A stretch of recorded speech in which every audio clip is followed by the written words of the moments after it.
Welcome, everybody, to Innate Interviews. I'm your host, Dr. Haig John, and I'm excited to have my friend and amazing researcher, Dr. Brian Hooker, who is the lead researcher for Children's Health Defense. And you have been really busy lately, unimaginably, with all the things going on with Secretary Kennedy now in at the White House, and measles and our event this weekend. A lot happening in your world for sure. Why don't you Right. fill us in a little bit of really what's been going on with this a we can start with the measles. There's a lot going on, and I know Right. you've been absolutely busy. And so, why don't you fill us in a little bit about what's been happening with you? Well, there's a cluster or an outbreak of measles in Gaines County, Texas, primarily. There's probably over 300 cases and that have been reported, and I would say, being on the ground, there are many, many more cases of measles.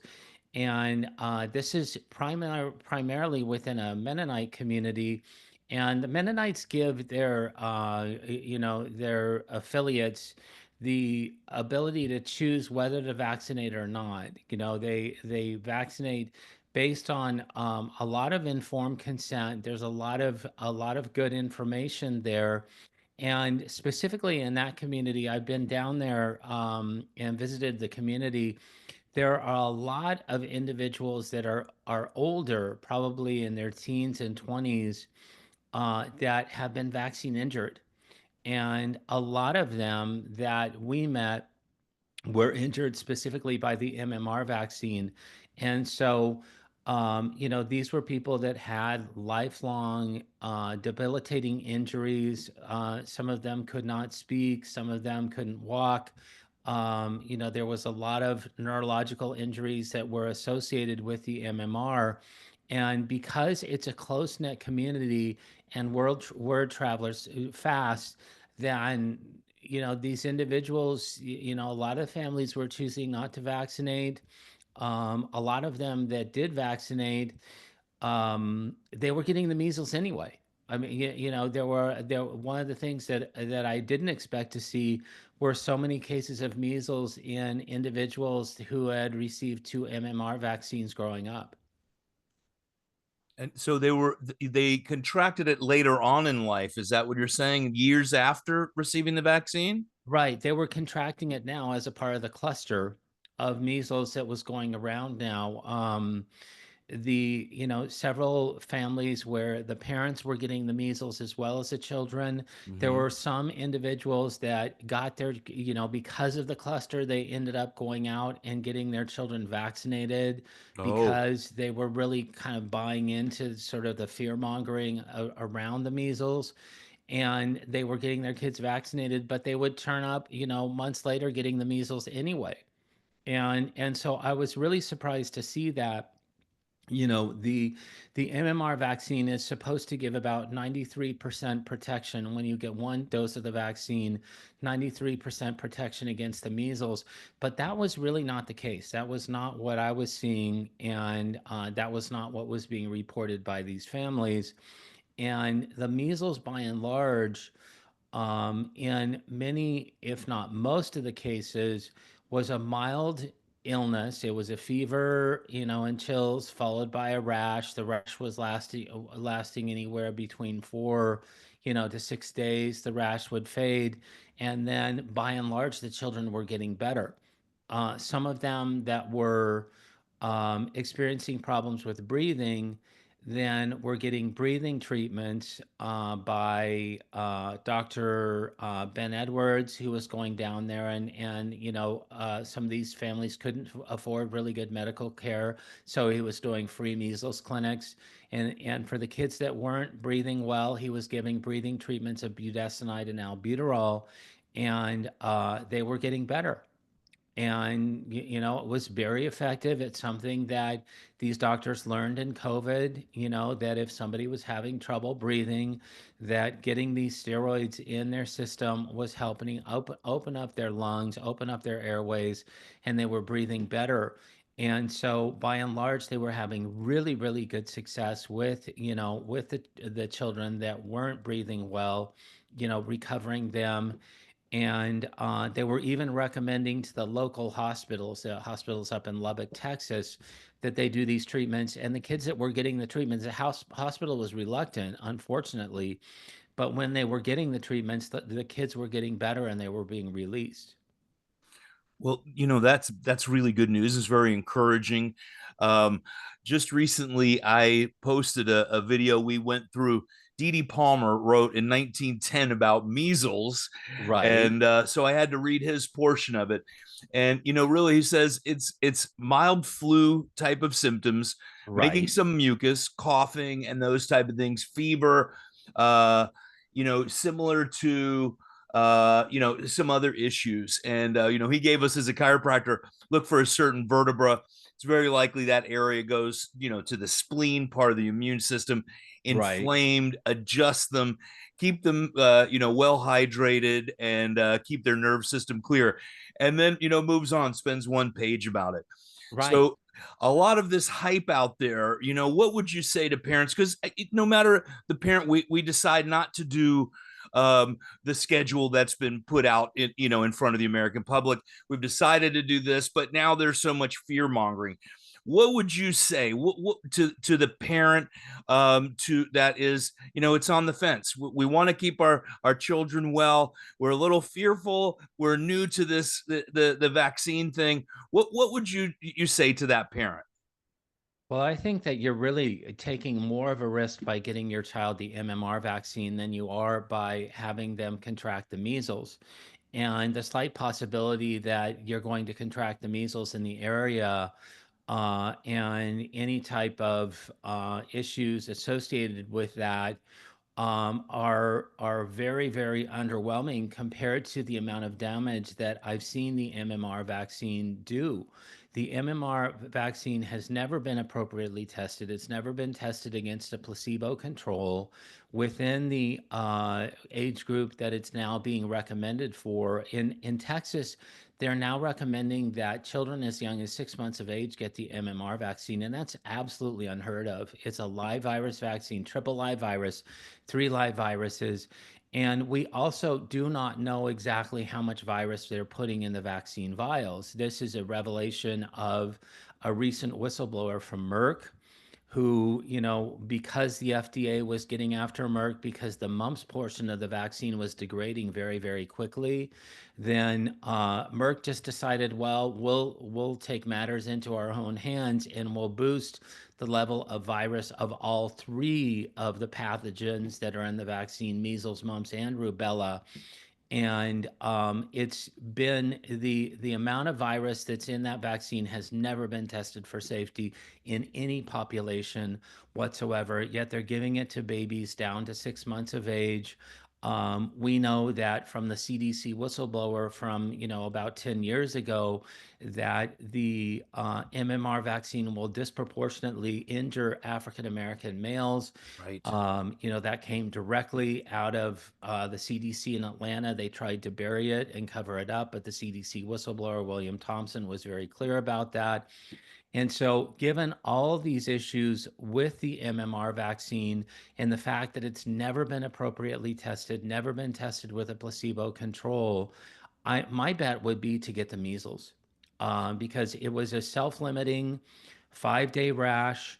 I got two MMR vaccines. I grew up in a public health family. My mom was a public health nurse, so we got Me too. vaccinated, Mm-hmm. got the MMR vaccine, but yet I got the measles while I was down. Oh, not while I was down there, but I was exposed to the measles while I was in Gaines County, Texas, and then about 18 days later, lo and behold, I came down with the measles. And so it is not effective in protecting your child or me as an adult. The waning protection over the years did me no favors.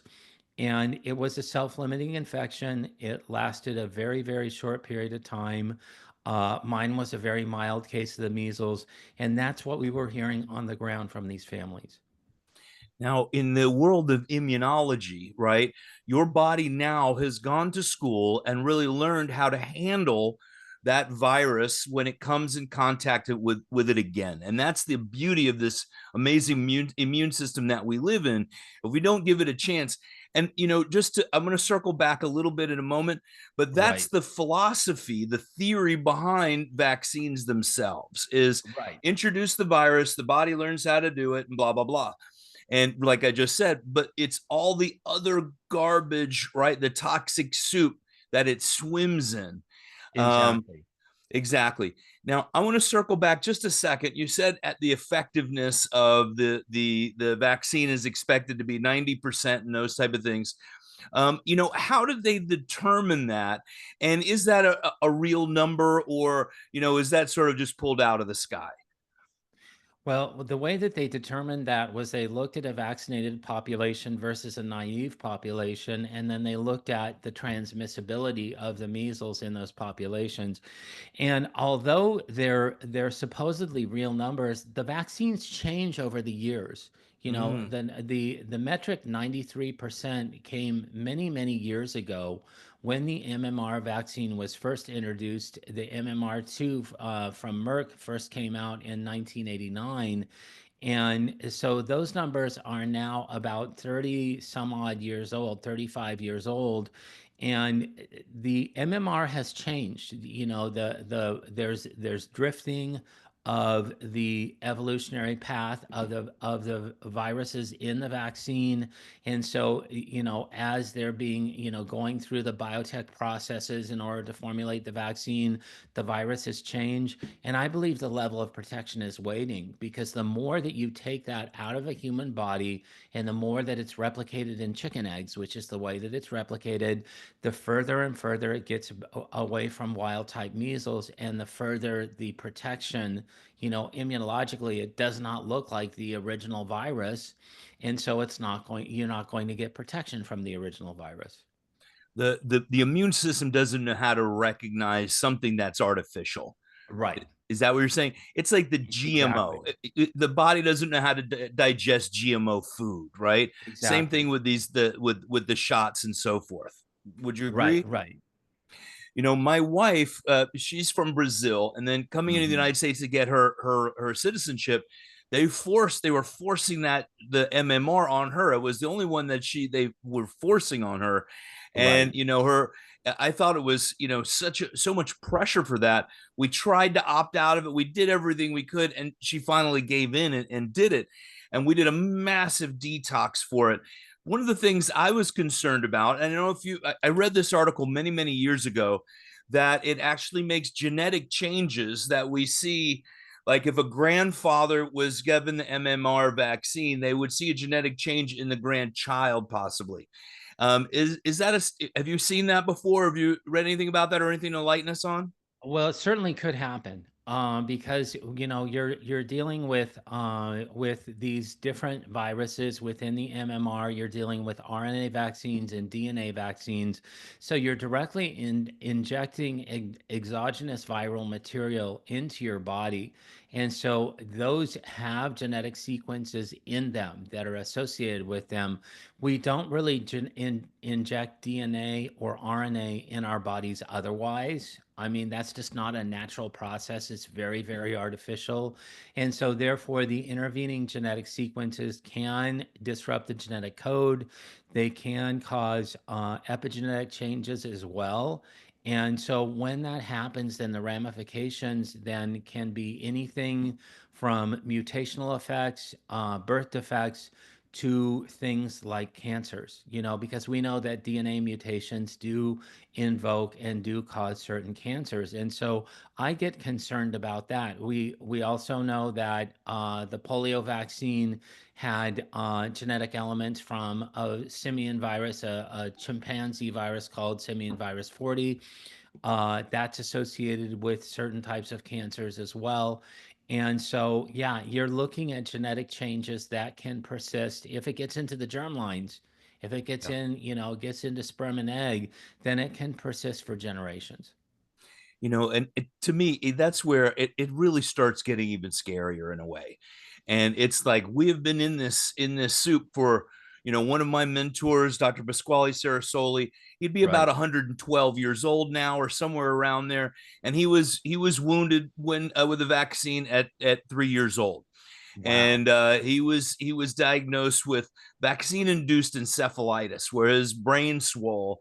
And he was very ill too. The story, he was very ill till he was in his teens and found a chiropractor that saved his Hmm. life and vowed to teach us all, the things that saved his life. And so Wow. it's not a new thing that we're dealing with. We're talking generational, and of making actual genetic changes. So a lot of the things, would you assume in that now, where we're seeing just such a high percentage of autism, um, could it be from the single shot, or are we maybe looking at generational, of we're coming to a pinnacle where we just can't handle it as a species any longer?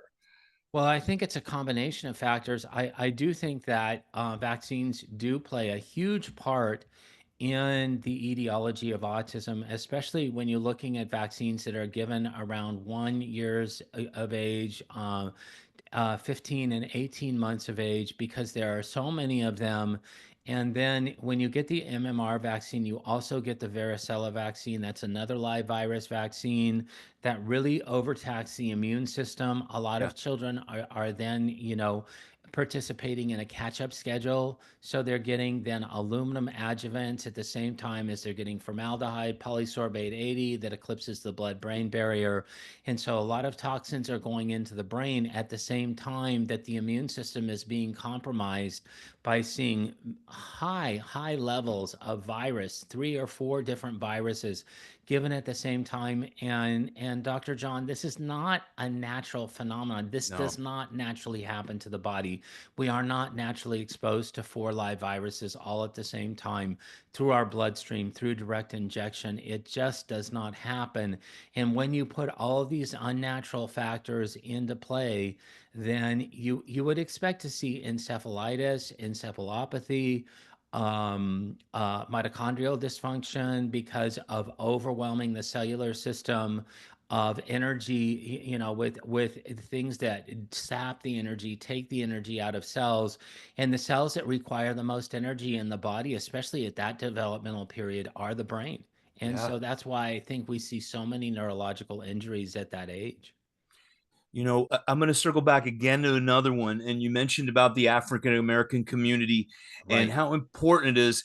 Is that under 18 months? If you could just go through those stats, because I've right, done so many, talks in churches and in the African American community about this, because the numbers aren't just slightly higher. We're talking well over 300% likelihood under a certain age. Maybe you could fill this in, because I'm also, I want to get as many. We're having our event, it's Save the Babies, right, and this is what, part of our mission. We're going to be in Atlanta together. This is this coming Saturday, April 26th, and we're inviting as many people as possible so we can. right. And we've made a code, innate 100. That's a free pass, you get in through the door, and we're trying to get this out to this community. So could you just, maybe enlighten us again about the vaccine and that over 300%? Right, right. Well, this came from a whistleblower who contacted me in 2013 regarding an original paper by the CDC, really the only paper where they studied the MMR vaccine for autism incidents. And what they found, when they did the analysis correctly, was that African American males that received the MMR on time, that's anywhere between 12 and 18 months of age, were 386% more likely, so over 3 times more likely to get an autism diagnosis than those African American male children that simply waited until they were 3 years or older to get their first MMR vaccine. So on time, 386% more likely to get an autism diagnosis versus those that waited. And it would be even worse if they had looked at individuals that had never gotten the vaccine in the first place, because we know that I've talked to families where they've delayed the MMR vaccine. There still is a possibility of getting autism. There's still a risk of getting autism, and in that in that scenario. But these children were getting autism at a much, much higher rate, and it was specific to African American males. That's an amazing statistic that should literally be posted everywhere. Right, All of them should be. And, that's what's wonderful about your book of how well you lay things out. You have it, properly documented, peer review, charts for us visual learners. You have it all laid out so well. And it's easy to talk to grandma that's trying to force this on grandchild and say, right. look and read the stats, grandma or grandpa or whomever. I've got the same thing of grandma going to tell their child, please don't vaccinate this your newborn. So thank you for putting that amazing book together. We'll have plenty of those for sale. You can Right. also get them on Amazon. um you know the revolution, my part in this, and it's something I've seen with children. I've been a infant centric type of chiropractor since the beginning of practice, and we've seen so many injuries, from brachial plexus injuries to cerebral palsy to all sorts of things, and birth trauma leading to death. I mean, it's horrendous. Mhm. So I see it as the other epidemic, and really is, we even see these injuries that didn't necessarily wound someone at very early or didn't recognize that, but we're seeing issues later on in life from upper cervical and cervical injuries from a traumatic birth. And that's Right. usually using mechanical means to pull out, vacuum extraction, all different things. Well, we're talking about crushing the brainstem. So we talk about, you think about a combination. A baby has just gone through one of the most roughest births, Mhm. emergency cesarean section, pulled out like a chicken from its neck, and then Right. goes immediately. You think about that, baby's been wrapped up with mommy for 9 months in the most beautiful environment possible, and then to the most traumatic environment possible, and then all the needles start, right? Right. From that moment on, wow, from going to absolute flight or flight and then giving all this stuff to an immune system that has never been to school. Every Right. child, every baby, they put things in the mouth to learn the environment. What's the dust from the cat and the dog and the viruses and bacteria, which are extremely important. And what people don't realize, we have streptococcal virus on us, we have staphylococcal virus, and all the coccal viruses all over us all the time. Right. It's the balance and the health of the host that's most important, and that comes from the Theobald Smith's equation on disease and the transmission of that. And so people should look some of these things up and really get involved and understand the germ theory, how incorrectly it's been brought to our society. And Right. there's a great book called it's Bouchamp or Pasteur, and I recommend that one for people. And you understand where we've lit, where we are in this Louis Pasteur world, is we try and fight everything on the outside, but really it's the host that's most important. Get the body stronger. So that's what my mission has been for more than 20 years, 21 now. And Right. is saving babies. And I always say we all have that baby inside of us. We've all gone through this. I was born in 1969. As soon as my mom went into labor, they knocked her out, and then Right. she's holding a baby. She has no idea. I'm sure it was a forceps birth. Right. So, I had migraines, headaches, all these things my whole life, allergies. And it wasn't until I really got my body, my cervical spine corrected, cleaning up all the environmental garbage I possibly could. And I just recently found my vaccine record. And my father was Right. internal medicine, and it wasn't extensive, but it's a full little yellow pages, and it's full. We didn't miss a single one. I wish I would have had none. So, Right. we've got to Right. fight, and but the process. What do families? What do you think they're going to get from this weekend, from your talk? And what do you have to offer? What are we going to see from Dr. Brian Hooker on Saturday? Well, I want to present an alternative viewpoint because we do not know what the health of the unvaccinated is anymore. And when you look at the differences between vaccinated and unvaccinated children, you see something really, really marvelous. You see healthy children the way that nature intended, the way that God intended them to be, and their abilities to ward off these infectious diseases with no problem whatsoever. And then also, their ability to withstand other types of stressors and pressures from their environment in a world that they haven't had their immune systems assaulted, compromised over and over again. They haven't been subjected to oxidative stress to the tune of 6 to 8 different vaccines given in a single pediatrician visit all at the same time. And so when you see these children, they're so much different. They're so much more healthy. Their rate of innate infections goes down much, much lower. So it's almost like vaccines become the self-fulfilling addiction to medical care, because these children are more sickly. They have to go to the doctor more. They get more antibiotics. They toxify their bodies. They take Tylenol.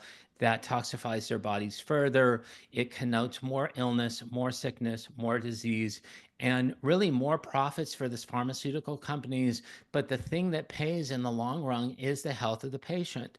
And so the more that I can show that, and I can convince people that this is not the right path to take, this is not the path to choose, the path of allopathic medicine, they do not have your best interest in heart. And they're looking instead for profits and the bottom line for shareholders rather than the best outcomes for patients. And more people are waking up, Yes. because of the COVID era and because of the pharmaceutical industrial complex overplaying their hand. Then more and more people are seeing, oh, well, they give a shot that they knew that didn't prevent transmission or infection.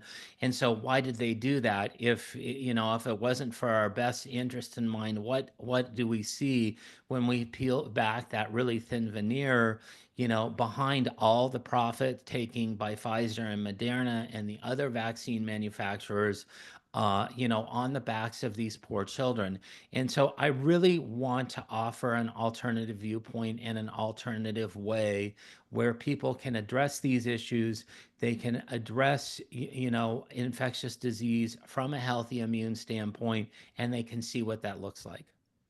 Well, and we thank you for that very much. So, we refer your book to so many of our parents because like I said, I'm a pediatric chiropractor and adults as Right. well, and I teach in infant and newborn adjusting because I would love to see chiropractors adjusting, newborns at birth and Right. clearing the nerve system so the system can be more at ease. That's what I'm trying to do, to help babies in my way, birth trauma and those things. And then, of Right. course, after these vaccine wounds, the whole system goes into chaos. I can't tell you how many children I have gotten that have come into my office, parents freaked out, bright red, band-aids on each thigh, one on each arm. They got Right. a thing up the nose and a thing down the throat, and the baby hasn't stopped screaming in 2 days. Right. And what do we do, and so how we're helping parents, what do you do? And so that's where we've started some of the programs, that education and teaching in the public, teaching professionals, and then moms and dads as well. My other Hmm. thing really is also empowering the whole family. We had an emergency transfer. We were doing a home birth and went to the emergency room with my daughter, my wife giving birth, and I got the arm push me out of the way. And I Oh my didn't let goodness. that happen very long, but No. that's who I am. But in teaching dads to also be, you're the protector, mom's having a game plan or a birth plan, and really empowering fathers and mothers.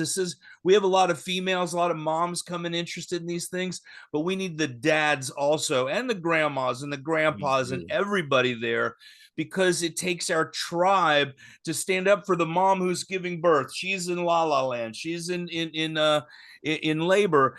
And so we need that team. Our groups are so important. So it's empowering dads, moms, grandma, grandpa to be able to say, no, we don't want that. And Right. to be able to have those teams. So the education and all the work that you have been amazing to perpetuate that. We want to and thank Robert F. Kennedy Jr.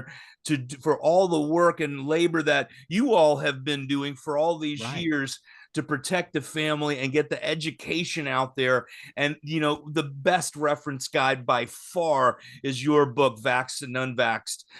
So we really appreciate your hard work and the time away from your family and all the hard work that even just caring for your own family. Your son's an adult autistic vaccine wounded child. Am I correct? Right.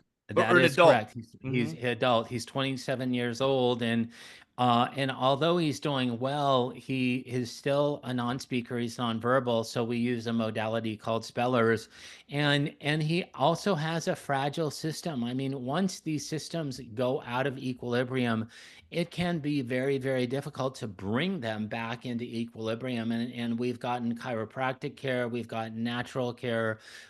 We've gotten some allopathic care that's been effective. We've done a mixture, and it takes the entire family. It's an entire family endeavor, from mom and dad to grandparents to aunts and uncles and so forth, to come around the families with these wonderful special children, to be able to get them the best trajectories that they have. And one of the things that I appreciate so much about Secretary Kennedy is that he recognizes that it's not about just preventing more of the cataclysm from happening, but it's about the government going back and cleaning up its mess. And that this is a messy situation. We have a society that is very, very sick. We need to get it better.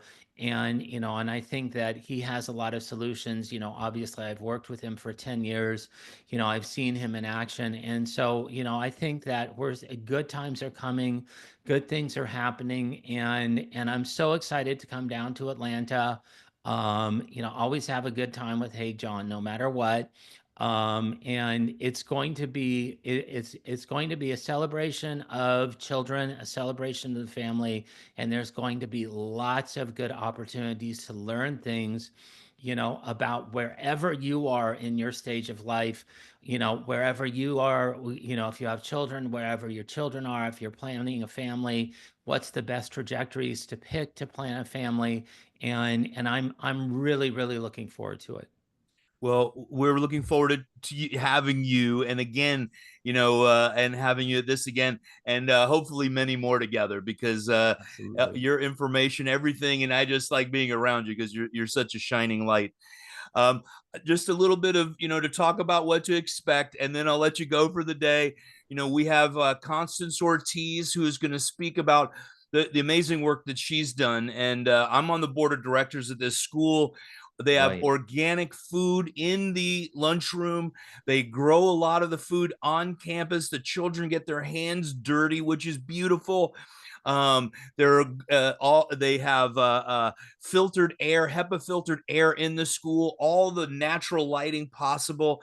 The grades are amazing. 60% of their students are under the poverty level, which is incredible, the work that they're doing with these children. And Right. then, on a public school budget and student body over almost 3,000 students, and they've been doing it for 25 years. It is a model I would love to see perpetuated around the country, because hey, if they can do it, anybody can do it. And so we're blessed to have her on stage and telling her 25-year story of success with that and changing lives of so many children. We have Dr. Nancy Tarlow, who is a great and dear friend of mine and of Dr. Hooker's. Right. And Right. she's going to talk about nutrition in pregnancy and chiropractic in pregnancy as well, and how important those things are. I'm going to talk about, helping children with birth trauma and actually what we can do and how we can help them. And I've got a new book coming out.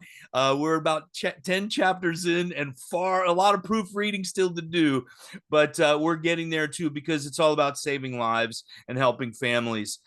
Dr. Brian Hooker, thank you. Thank you very much for being on with me today. I'll see you in just a couple of days. And any last closing comments? Well, no, if you're in the area, come on out. It is, it's always, again, with Dr. Haig John there, it's always going to be a party. It's going to be a lot of fun. I believe in laughing at ourselves. I laugh at the mistakes that I've made. And we've learned how to laugh over the years, even, with some of the adversity that my family's faced. And so I think it's going to be a fun family time. I don't think it's just, intense learning. I think that there's a lot of wonderful topics that you will be able to learn about, and you'll be able to learn a new way of having families and protecting your babies. But I think it's just going to be a really, really fun event at the same time. Absolutely. Thank you for that. And thank you for your time and all the hard work you have done. Have a beautiful afternoon. And I'll see you in a couple of days. And thank you, everybody, for joining us. Don't forget to click and subscribe and share this with your friends because a lot of great information in today's podcast. And thank you very much.